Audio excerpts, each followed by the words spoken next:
परसों की तू क्या सोचे, पल का कुछ पता नहीं, कान तेरे जब निकलेंगे सभी संबंधी जमा होंगे, चम्मच भर गंगा जल के कभी तुझे पिलाएंगे,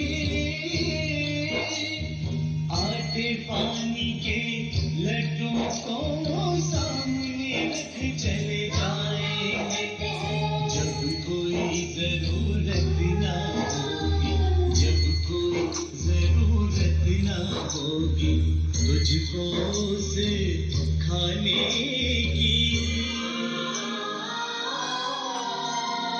चिट्ठी कटेगी जब ऊपर वाले की, चिट्ठी कटेगी जब ऊपर वाले की। તમે ભગવાનનું સ્મરણ કરો, તમે ભગવાનનું ધ્યાન ધરો.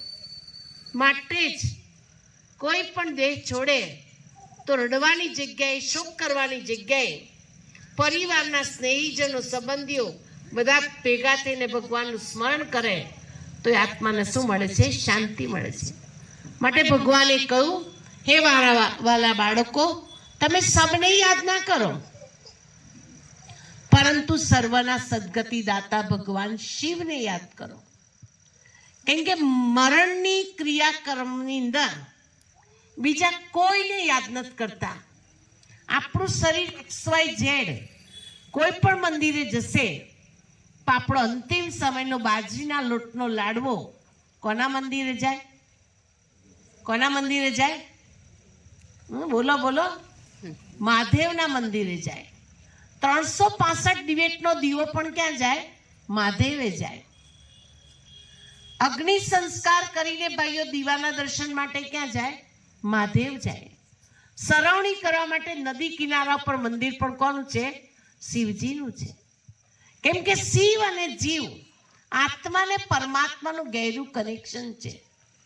ભગવાને મસ્ત દુનિયા બનાવી, વૃક્ષો બનાયા, ફલ ફૂલ બનાયા, પશુ પંખીની રચના કરી. ભગવાને બધું જ મનુષ્ય આત્માને આપી દીધું.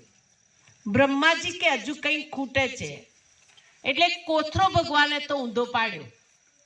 એ કોથરામાંથી નીકળ્યું માન અપમાન, જય પરાજય, નિંદા સ્તુતિ, સુખ દુઃખ, શાંતિ અશાંતિ.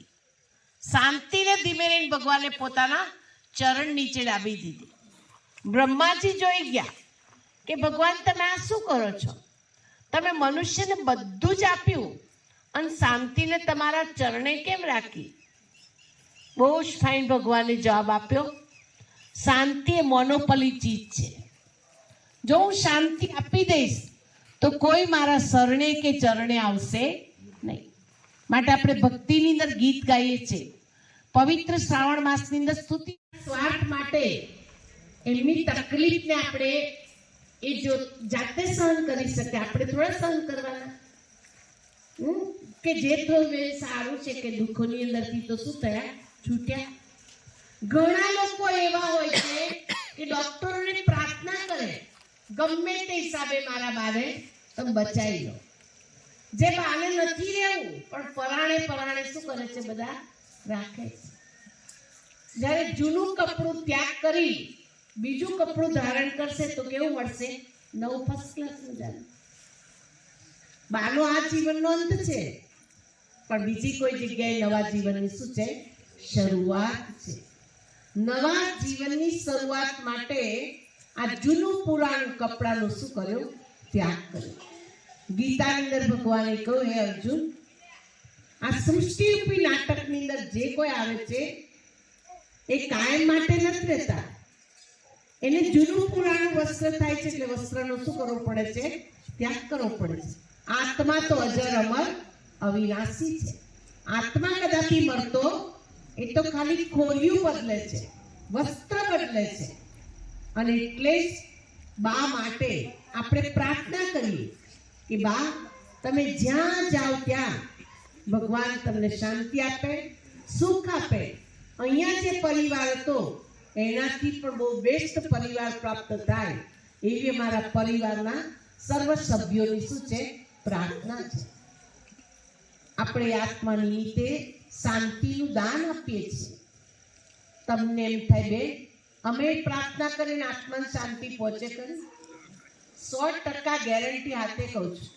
નિસ્વાર્થ ભાવે કરેલું કર્મ, નિસ્વાર્થ ભાવે ભજેલું ભજન અને નિસ્વાર્થ ભાવે કરેલી ભક્તિ 100% સફળ છે.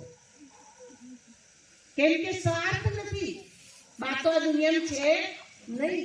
એના માટે પ્રાર્થના કરીએ છીએ ભગવાન તમે બાની આત્માને શાંતિ આપજો. આપણી દિલની પ્રાર્થના ભગવાન સ્વીકાર કરે છે. તમે બધા તો ક્રિકેટ મેચ જોતા હશો.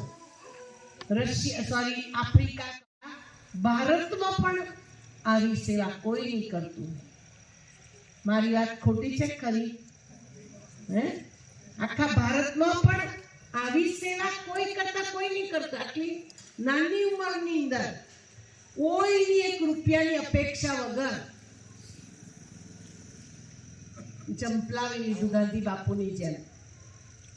ગાંધી બાપુએ જેમ સત્યની ચળવળ જાહેર કરી અને સત્યના આધારે દેશને આઝાદી અપાવી એમ એમણે પણ બસ બધાની સેવા કેવી રીતે થાય, કેવી રીતે પુણ્યનું ખાતું જમા થાય એ નથી વિચાર્યું એમણે, પણ કેવી રીતે દિન દુખિયાને દૂર કરી અને સુખ કેવી રીતે આપવું એનું વિચાર્યું.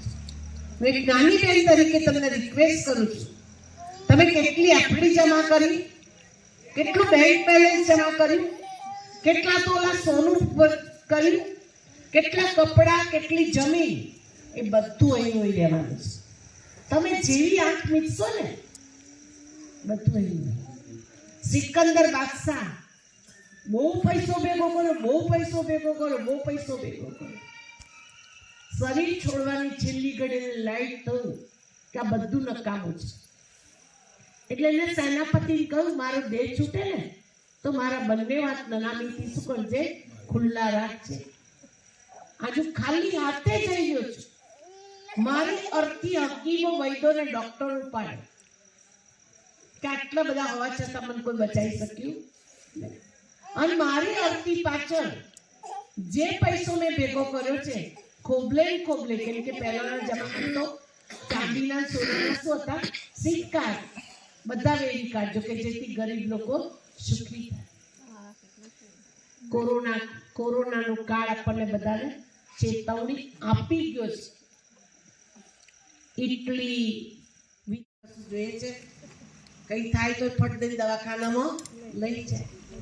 તમે વિચારો કે જે ઘરડા મા બાપે છોકરો જન્મ્યો ત્યારે એક આશા રાખી હતી કે મારો છોકરો મોટો થશે મારી શું કરશે, સેવા કરશે. એ છોકરો મા બાપને કઈ મૂકી જાય છે, ઘરડા ઘરમાં મૂકી જાય છે. વિચારો, મૂર્તિને નવડાવવી સહેલી છે. મૂર્તિ અગર 56 ભોગ મૂકવા સહેલા છે, પણ ધબકતું હૃદય મૂર્તિને નથી, ધબકતું હૃદય વડીલોને છે. અને જેણે જેણે વડીલોની સેવા કરી એના જીવનમાં સદા માટે જન્નતનું શું છે, સુખ છે. અને એટલે જ શિરડીનું 5મું પગથિયું બહુ ભારે પગથિયું છે. ત્યાર પછી ચાંદીની નૈયા